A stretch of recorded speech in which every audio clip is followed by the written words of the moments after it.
ఫిరాయింపు చట్టాన్ని పకడ్బందీగా అమలు చేయాలన్నారు BRS party parliamentary floor leader Suresh Reddy. ఫిరాయింపు చట్టాన్ని పటిష్టం చేసేందుకు సీనియర్ ఎంపీలతో ఓ కమిటీ వేయాలని డిమాండ్ చేశారు. చిన్న పార్టీలకు కూడా సభలో సమయం ఇవ్వాలని కోరారు సురేష్ రెడ్డి.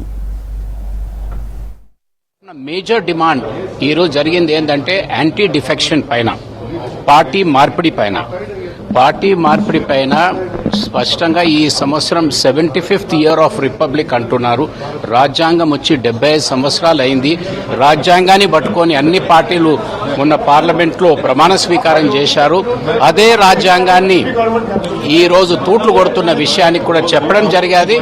వారికి చెప్పాము, ఈ కాన్స్టిట్యూషనల్ అమెండ్మెంట్ పైన, యాంటీ డిఫెక్షన్ పైన చాలా స్పష్టంగా ఈ హౌస్లో ఒక కమిటీ ఏర్పాటు చేసి రాజ్యాంగ మార్పిడి కొరకు ఎటువంటి సూచనలు చేయాలనో ఒక ప్రముఖుల ఉన్న సీనియర్ పార్లమెంటేరియన్స్ తోని కమిటీ ఏర్పడితే ఈ అంశానికి న్యాయం జరుగుతుందనే విషయాన్ని చెప్పడం జరిగేది.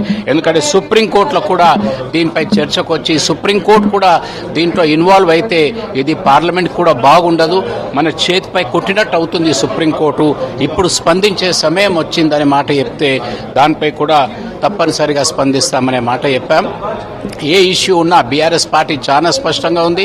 ఏపీ రీఆర్గనైజేషన్ బిల్ ఏదైతే మన తెలంగాణ ఆంధ్ర మధ్యన ఉన్న ఇష్యూస్ ఉన్నాయో, ఏపీ రీఆర్గనైజేషన్ బిల్ని కూడా స్పష్టంగా ఈ 10 సంవత్సరాలు అయిపోయాది, ఇంతవరకు కొన్ని ఇంకా ఇంప్లిమెంట్ కాలే, దానిపైన కూడా వెంటనే పూర్తి చేయాలని డిమాండ్ చేశాం.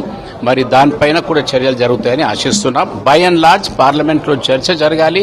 ఆ చర్చకు బీఆర్ఎస్ పార్టీ పూర్తిగా సహకరిస్తుంది. దీనికి కేసీఆర్ గారి ఆలోచన కూడా ఇదే విధంగా ఉంది.